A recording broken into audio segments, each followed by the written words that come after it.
Bab 11 Ada orang kaya misterius.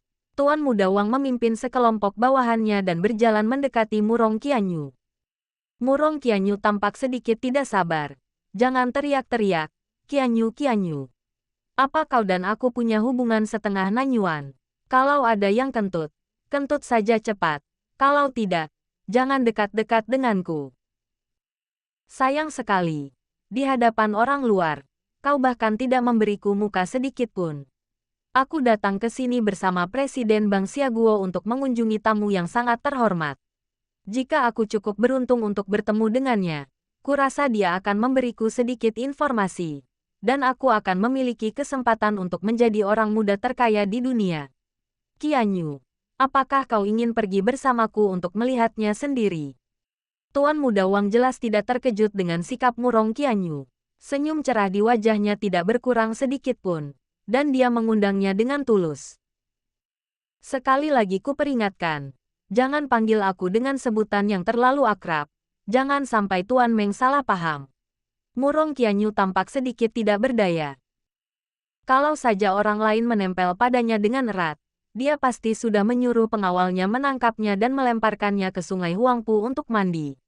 Akan tetapi, keluarga Murong dan Wang adalah sahabat lama, jadi tidak peduli seberapa keras kepala dan nakalnya dia tidak bisa bertindak terlalu jauh.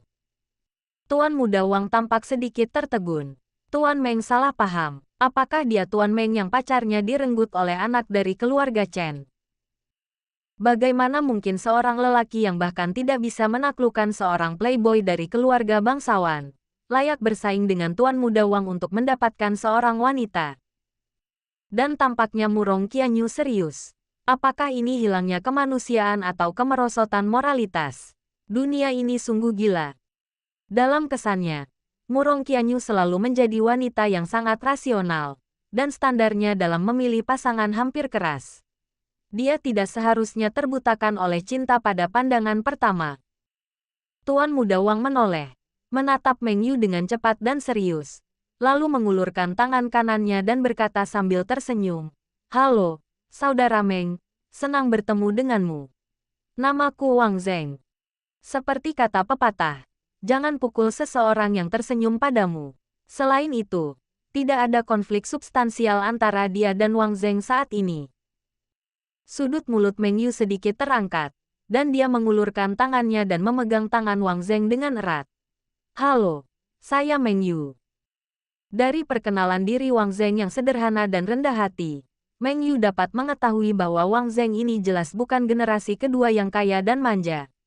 Bahkan lebih tepat jika ia disebut sebagai wirausahawan muda. Keluarga kaya menganjurkan pendidikan elit. Dengan sumber daya pendidikan yang besar, sebagian besar generasi kedua yang kaya seringkali memiliki kemampuan dan pengembangan yang sangat baik. Tentu saja ada beberapa playboy, seperti Chen Xinqiang.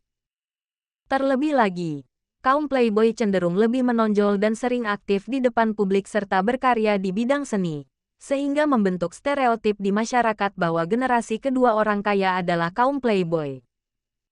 Kakak Meng, aku tidak menyangka Qianyu benar-benar setuju untuk dikejar olehmu. Aku sangat iri, ada 3.000 sungai di dunia, tetapi aku hanya mencintai yang satu ini. Aku khawatir aku tidak bisa memberikannya kepadamu. Wang Zeng mengangkat bahu. Bau mesiu menyebar di antara kedua pria itu. Meng Yu mengangkat alisnya sedikit. Aku khawatir kamu salah paham. Dia dan aku. Namun sebelum dia sempat menyelesaikan ucapannya, Murong Qianyu memotongnya. Bukan karena Tuan Meng mengejarku, tapi aku ingin mengejarnya. Wang Zeng, dasar bodoh. Apa kau harus membuatku marah sampai mati dulu baru kau merasa puas? Murong Qianyu benar-benar marah. Dia menatap Wang Zeng dengan sepasang mata besar yang berair. Bagaimanapun, mereka adalah teman masa kecil yang tumbuh bersama di kompleks itu. Si idiot ini bukan saja ngotot mengejarnya, tetapi dia juga ingin menghancurkan usahanya mengejar kekasihnya. Seberapa besarkah dendam ini? Dia adalah seorang wanita dari keluarga kaya dan dia berkulit tipis. Tidak bisakah dia lebih pendiam? Apakah Anda benar-benar harus memaksanya untuk menunjukkannya? Apakah dia benar-benar rekan setim yang buruk? Wang Zeng menatap Murong Qianyu dengan takjub. seolah-olah dia ketakutan, dan berdiri di sana tak bergerak selama puluhan detik. Putri Murong mengejar Meng Yu. Bagaimana ini mungkin? Semua orang di sekitar Wang Zheng juga terkejut. Putri dari grup Murong sebenarnya sedang mengejar Tan Meng yang tidak dikenal. Jika ini menyebar ke kalangan kelas atas, bukankah akan sangat mengejutkan? Bolehkah saya bertanya siapa Tuan Meng? Baru setelah Meng Yu dan Murong Qianyu masuk ke dalam Rolls-Royce Jasmine Phantom dan pengemudi menyalakan mesin, semua orang terbangun karena suara mesin yang pelan. Wang Zheng segera berbicara untuk membujuknya agar tetap tinggal. Qianyu, apakah kamu benar-benar tidak akan mempertimbangkannya lagi? Kisah asmara bisa dikesampingkan untuk saat ini. Tetapi orang itu adalah orang misterius yang bahkan Presiden Bank Negara Asia harus bertemu langsung. Dia punya sejumlah besar uang tunai yang ditabung dan dia sangat rendah hati. Jika Anda melewatkan kesempatan ini, mungkin sulit bagi Anda untuk mendapatkan kesempatan berteman dengan orang seperti itu lagi di masa mendatang. Bukankah Anda selalu ingin memulai bisnis dan sedang mencari investor malaikat? Ini adalah kesempatan terbaik. Saya berani mengatakan sulit menemukan orang yang lebih kaya daripada dia di seluruh dunia. Petik 2. Murong Qianyu menatap Wang Zheng dengan ekspresi aneh. Profil rendah, Bank Xiaoguo, simpanan uang tunai dalam jumlah besar.